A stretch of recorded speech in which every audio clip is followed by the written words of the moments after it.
Hello, everyone. Welcome you back for our next session from DNVGL and Sembcorp Marine on accelerating the adoption of 3D printing in maritime, offshore, and oil and gas industries through collaborative innovation. I have joining me today Dr. Sastry Kandukuri, Global AM Lead and Senior Principal Specialist at DNVGL Global AM Innovation Center of Excellence, and Dr. Hock, Senior Manager, R&D at Sembcorp Marine. Dr. Sastry is a passionate and experienced technology professional with more than 20 years of diverse experience in the maritime, oil and gas, and manufacturing sectors. For the last 13 years at DNVGL, as a global materials specialist, he has been providing expert technical advice to internal and external customers. Prior to joining DNVGL, he worked for more than 10 years as a shop floor engineer and materials scientist in R&D in India, Belgium, and Canada. He is leading the DNVGL Global Additive Manufacturing Technology Center of Excellence in Singapore. Dr. Sastry is well known for his pioneering contributions to advancement of additive manufacturing. Ju Hock is currently a senior manager in research and development. He joined Sembcorp Marine in 2001 and has been involved in various functions, such as production, project management, and engineering design. He is currently leading the development of advanced manufacturing, which includes additive manufacturing, Internet Things, and Industry 4.0. Welcome. Thank you. Perfect. Thank you very much. Hand it over to you. Thank you. Thank you. Yes, thank you for the introduction, and we are glad that we got the invitation to speak at this conference. Just I will begin. Okay, so as introduced, I'm Sastry Kandukuri. I'm working at DNVGL now in Singapore. Earlier, I was at Norway, our headquarters. So I'm going to talk about our journey we had for last 3 years. We have started much more earlier, but last 3 years it was really an accelerated journey. So today I'm sharing my presentation. Second half of will be with together Dr. Hock, who is closely working with us. Yes. So DNVGL is a global quality assurance and risk management company. We have more than 12,000 employees in more than 100 countries. We are serving to a lot of industries, but mainly we have 5 pillars: maritime, oil and gas, energy, business assurance, and digital solutions. So we are not a real profit first company. So 5% of our revenues are put back into R&D because we are not a shareholder company. We are a foundation. So that gives us a very good foundation to work on the advanced research topics, and we share the benefit of that our research with our customers. So we are also the world's leading ship and offshore classification society, and we classify, certify, verify various assets against regulatory requirements. We also develop rules for the safety of those structures and the assets. We also qualify new technologies that would be used in these assets we would be certifying and qualifying.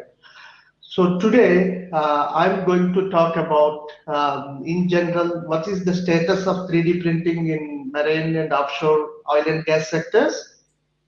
A little bit about our DNVGL Global AM Technology Center of Excellence. Also, I will talk about what needs to be done to advance adoption of additive manufacturing in these marine, offshore, and oil and gas sectors, and how we are contributing to our rules and standards. We'll show you something about a certification pathway that is most sought after among our customers. They wanted to know how to look at the broader picture. Also, we will share some case studies through collaborative innovation we did. This will be mostly shared by Hock from Sembcorp. So many of you might be not coming from oil and gas or marine offshore industries, but even for those people from these industries, screen, oil and gas and maritime are almost at the same, a little bit advanced than early, but they're much more in adolescent stage compared to mature industries where medical, aerospace, etc. have a lot of adoption and a lot of good examples there.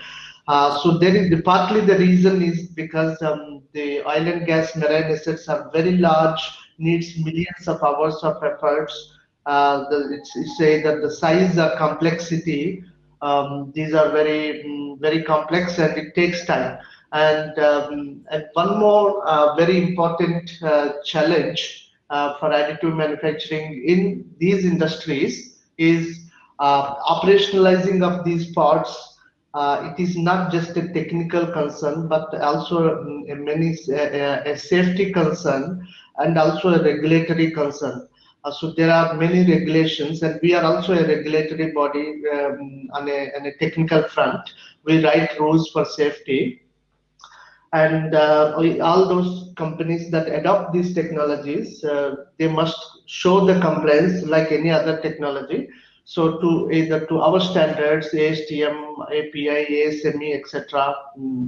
So for that, of course, first question is where are these standards? I'll come back to that in a moment.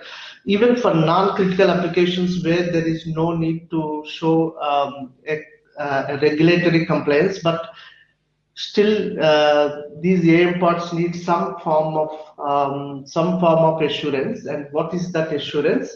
So we are trying to establish. So if you see the technology, one of the surveys we have seen few years ago about the problems to be solved with the adoption of AM in these industries, you can see that standardization is in the top three places. Certification is lacking, so it is not very clear. That I'll come back. Quality and standardization is one question, and also about the quality of the printed parts, because we are talking about huge parts of several tons, even though we have parts that could be weighing only a few grams. So few grams to tons of parts, how the standards quality can be maintained, that is one concern. So what the DNVGL is doing is bridging the gap between AM solution providers that are quite mature and also the end users that they wanted to use. So through our certification and compliance programs. So operationalizing of AM need trust, and what leads to trust is third-party certification. And DNVGL is actively providing that you will see through this presentation. So few years ago we realized that we need to have a dedicated effort. That is why we have opened our Global AM Technology Center of Excellence in Singapore. I moved from Norway, otherwise I was working there for the last 13 years. We set up a team, and we now offering services from end to end in AM value chain, and this has benefited both suppliers and end users, that you will see here in the second half of how the thought leadership we have taken is benefiting the industry and pave the way for adoption. So we are running a lot of joint giving consultancies, testing, and also we have a very big test lab in Singapore. And also we are doing a lot of research. For example, we are sponsoring few PhD students in NTU, Nanyang Technological University, Singapore. I will go quickly to save the time. As you understood that adoption in maritime oil and gas is not that high, but what is hindering and how we can accelerate that. This is the topic, as you see. So again, as I said, all the traditional manufacturing technologies that are used for casting, forging, etc., and all those quality control certification methodologies used for these technologies, can't be used directly to adopt AM? We said no, because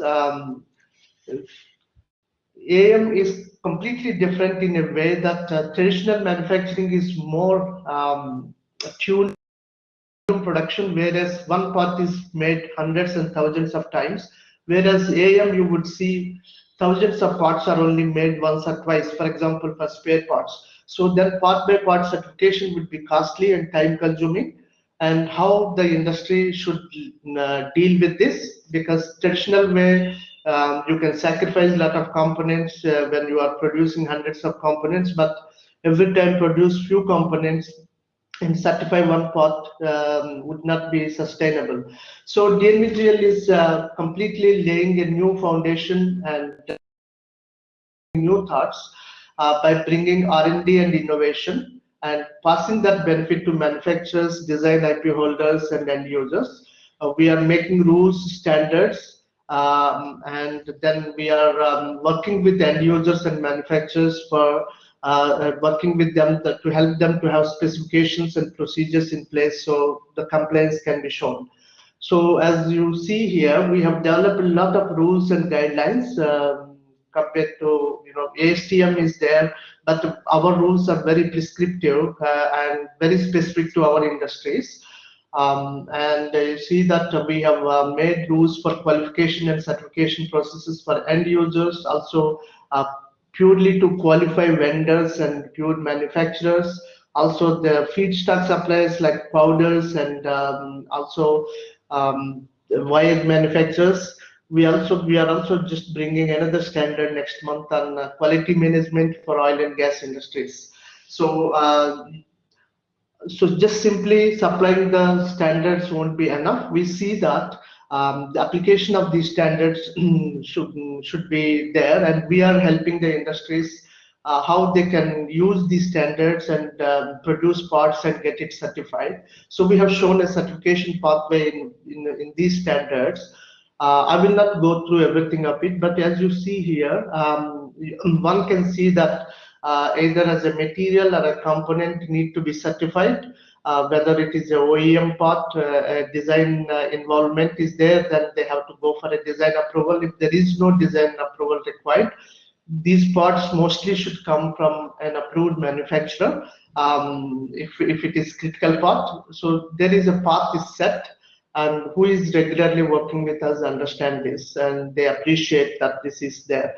So also we are not only just limiting ourselves to the final complaints where usually people produce everything and ask us to certify showing the test results, but now we see this industry needs our help. So we come back one step and come to the R&D and innovation and helping with working through collaborative research, offering a lot of services like feasibility studies, proof of concept, qualifications, and most importantly, joint industry projects that are driving us to write these standards. And we are also offering individual part certification like 3.2 certification that Joe Hock is going to talk in the next half. So we are working with hundreds of customers around the world. Here I'm showing very selective ones. Randomly I'm showing here, but as you see that we are not only working with one sector or other, not only manufacturers or end users, but all sorts of industries in different corners. And for example, we have recently concluded part one of a joint industry project in Norway, where we have worked with operators, contractors, and fabricators, and we have generated a very good guideline that becoming a standard. Also in Singapore, recently we have concluded one of the largest joint industry projects with maritime sector, with more than 10 ship owners and governmental agencies like Maritime Port Authority and Singapore Shipping Association.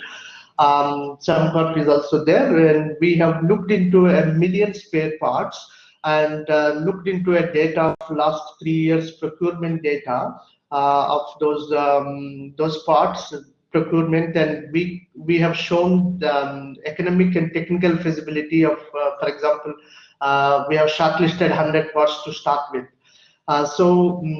Yeah, we are very happy to share that Sembcorp Marine received our first certified AM part, first part certification from us, and this has really gives us a lot of confidence that we can help customers when they need. So another one is the first approval of manufacturer, the vendor quality to ThyssenKrupp in Germany, and we have a lot of other industries that are working with us. Yeah, so again, to conclude, I wanted to again repeat that adoption rate in maritime, offshore, and oil and gas is less compared to other industries. However, today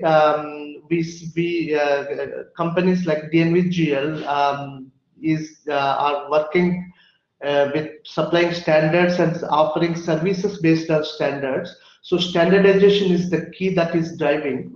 So through standardization, we help people to have production control, quality assurance, etc., and also for end users, reduction of the risk, so they can trust the parts. And also, of course, they have a lot of benefits like reduce lead times if they can procure digitally made parts. So digital certification will be also one of our core topics. And yeah, so we see that the collaborative projects with end users, suppliers, and all other industry sectors, and including the universities, research really bring innovation in this. So yeah, I'm done now. So now I head over to Hock to continue his part. Thank you. Thank you, Dr. Sastry. Everybody can hear me? So I can direct you to my slides. Can everybody see my slides here? Okay, so I will start off.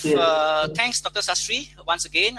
For my part, I will cover on the same topic, how we accelerate the adoption of 3D printing. And the focus of my talk on the second part will be more from an end user perspective as a shipyard. So I will cover three key areas. One is how AM how we find AM is being relevant, and what are the benefits of additive manufacturing that's applied to the marine and offshore industry, such as us, like us, as in terms of shipyard application. I will also share a bit on a bit of our AM journey for the last 3 years, which I will talk about some of the projects that we did together with DNVGL. Finally, then I will talk about some of our thoughts on the way forwards of how AM can be further implemented for the application of marine and offshore. Before that, I will just do a very quick overview of what Sembcorp Marine, who are we? So we are a global leader in the offshore marine and energy engineering solution. We have a track record of more than 50 years. We have a global network. Our HQ is in Singapore. We have a global network, yards and offices in Norway, UK, US, Indonesia, and Brazil. Our business are focused into 4 key capabilities, what you can see below. Rigs and floaters, offshore platforms. So we build rigs and floaters, rigs as well as floaters, FPSOs. We also build offshore platforms, and then specialized shipbuilding, where we build specialized vessels. And then we also do repairs and upgrade, and we are one of the world leaders in terms of LNG vessels as well as cruise ship repairs as well as upgrading. We have more than 11,000 employees, and the revenue for last year is close to 2.9 billion. Before I start my main presentation, I thought it's useful to, since a lot of probably the background of a lot of our audience here are not familiar in terms of ships, offshore structures. Over here, you can see a very good summary as a comparison from consumer product as compared to engineering structures. So what you can see here is that engineered structures such as planes, even trains, ships, or automobile, they are highly customized. So usually they are produced in high mix, low volume. And sorry, and then so it's very highly customized, and the costs are usually high, and the lifespan is also much longer. So if we do a breakdown analysis of further on the engineered structures, what you can see here, we compare in terms of the complexity as well as construction time. So you can see, as compared to automobile and the aircraft aerospace industry, typical offshore vessels, they are very few of produced, and you can see the labor hour are much more as compared to the other two category, as well as the weight. So the sheer size of the structure or the product that we build are much more complicated, and hence equally the construction time is longer. So as I mentioned here, what I want to emphasize here is that marine offshore structures are highly customized because they are significantly larger in terms of the weight and size. So I'll now go on to the first part of my presentation on the relevance of what are the relevance and why AM, why we consider AM for marine offshore. I think first of all, as we know, some of the benefit most of us are familiar for AM is that by having in terms of, as compared to conventional manufacturing, the lead time is much shorter. So with a shorter lead time, then in terms of doing our repair vessels, the dock time is very critical. So we need the parts to be produced without waiting, so that we can turn around the vessel back to service it as soon as possible.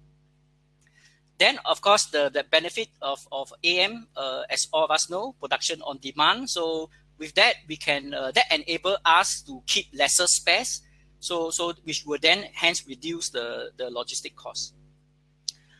There's also the opportunity using AM to optimize the instead of conventional method, where we can optimize to achieve that lighter weight as well, or even better performance. Design freedom, I think this is something that is well known for AM. For that, if applied to marine and offshore, instead of using standard materials to design the vessel or to design or build the vessel, we can now, there's this freedom for the designer to so it's free for all. You know, you can think of any idea, so you're not restricted on how to build the vessel, design or build the vessel. Another very attractive area when AM is applied to marine and offshore is that some of the vessels, as I mentioned, they last up to 20 to 30 years at the beginning. So for that, as we know, OEMs, the equipment suppliers, they keep replenish, they keep renewing their equipments every few years. So for that, some of the older equipments become obsolete. So that's when there's always a difficulty to find the parts, but there's no more spare part. So production on demand then become very attractive. Then you can produce it in a very short time, and there's no worry about no spares. Also, a very important thing for AM is that it can be is actually a very good process for mass customization. So for that, for very complex structures that using conventional method, AM it can be produced in a much shorter time. So in Sembcorp Marine here, we have embarked on this journey on the Industry 4.0. For that, we are focusing on the few areas in terms of digital manufacturing. So what you can see here, digitalization, automation, secure network, safety using drone, as well as smart manufacturing, and that's 3D printing, which is the subject we are talking about here. So in Sembcorp Marine, we believe in bringing our technology to implementation through strategic collaboration. So the approach that we do, for like any other technologies, we always start off from exploration. So for that, we will work with in the ecosystem. We will always work closely with our government in Singapore. That's EDB. And then for NAMIC is an entity that's set up through the government and to promote additive manufacturing. So they have also some of projects when we started off, they actually help us to ease off or reduce some of the hurdles. So for the development stage, we work closely with research institute and technology providers. Some of the AM providers that we work with, you can see here, Simtech, NTU, 3D Metaforge, etc. And then in the next stage of the development, it goes to regulatory compliance. That's when in marine and offshore, as Dr. Sastry has mentioned earlier, certification is a very important process in order to get confidence. for our customers. So for that, we work close for AM. In particular, we work very closely with DNVGL, as some of our other partners also include ABS. And finally, in terms of acceptance of how we think AM, for us to push further down, the most important is the market acceptance. So for this, we work closely with our customers. So some of the customers that we started to work with, you can some of the JIP that we're going to we are doing, you can see over here. So we are very proud through our last 3 years of journey. After we started off, as I briefly mentioned, the partners that we work with. We last year October we received the first certificate from DNVGL for 3D printed marine components. So for this certification, there's 2 projects. One is on the stainless steel sleeve repair, which you can see on the top right, and as well as a bevel gear that we've fabricated, which I will share the details later. For the first certification we got is the repair procedure qualification by DNVGL to certify our Sembcorp Marine's repair procedure using AM for sacrificial steel. So in this case, it's a stainless steel material, and it was actually repaired using this hybrid DED, using a DMG Mori machine. This project was done together in collaboration with NTU. And then the next project that we did is actually a new fabricated component. For this is actually a bevel gear, a pinion set. For this particular is marine, the material is marine steel. So it's fabricated using the powder bake process. And then for this we have achieved the 3.2 certificate from DNVGL. And this project was done in collaboration with 3D Metaforge and DNV.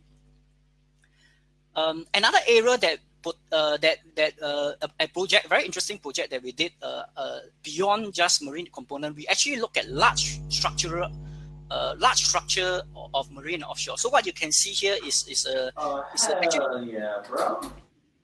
actually a very huge structural node. Conventional process is through casting. So you can see a typical size here. There's actually a node 90 over of this node that need to be fabricated. Every one of them are different. So that's what is very unique about this. It actually belongs to the corner joint of a semi-submersible. So for this item, we actually try to explore 3D printing. Material is carbon steel. So we fabricated this. So what you can see here, the scale using 0.65, we fabricated. We have done all the testing. It is using a DED process. It's proprietary to Sembcorp. And then this material was fabricated and tested through using DNVGL required standards, and the results is very positive. So the next step for this is that we are moving on to do the functional test for the certification. So this is the last part in terms of the way forward, what we think for AM in marine and offshore. Number one is, as I mentioned, the parts that we are doing are much larger. So for that, large format AM becomes a very important process for us. So I have listed here 3 of them: the LAM process, the wire arc, as well as a cold spray. So these are the potential area that we are currently. Some of them we already started to explore. We already started to use them. Some we are exploring. The other very potential area for AM is the design optimization, because we all know that if you are doing one-to-one replacement, AM will become it's challenging in terms of the pricing to compete in terms of price. So I think this is when another key benefit, the differentiator for AM when applied to marine and offshore, is the design optimization, where we can potentially reduce the weight, and hence this and it will be very beneficial. Okay, some of the key challenges of it. So AM value chains in marine and offshore is still new. The certification is still something that still need to work on. We still need to work very closely with DNVGL as well as classification to certify more AM parts. Customer acceptance is important, as I mentioned earlier. So the cost need to further bring down. And the IP issues, of course, this is something that's quite, it's a real issue. But I'm glad to see there are more and more solutions like digital libraries that's coming up to overcome this issue, and then develop AM, as I mentioned earlier. So in conclusion, AM is a game changer for marine and offshore due to the reasons I mentioned, the faster turnaround, etc. In terms of being applied to AM, to marine and offshore, there are a few areas, as I mentioned, through our various projects: partial repair, replacement of marine parts, or fabrication of complex structures. Then finally, the way forward for AM function test is very important. We need to continue to work closely with the class to certify, to gain confidence for our customers. And then, of course, collaboration is the key here. Thank you very much for your attention. That's all I have. Thank you both. So we are a bit over time, so I'm just going to ask one question from the Q&A. So would you say ASTM A240 should not be used for the certification 316L stainless case? What is your way forward for the certification and standardization? I think this one was directed towards Dr. Sastry. You may be on mute.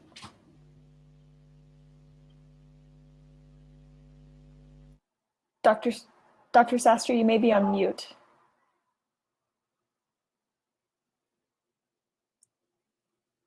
There we go. Thank you. What we say is maritime oil and gas is mostly working, for example, offshore oil and gas. So we have some requirements that are very specific.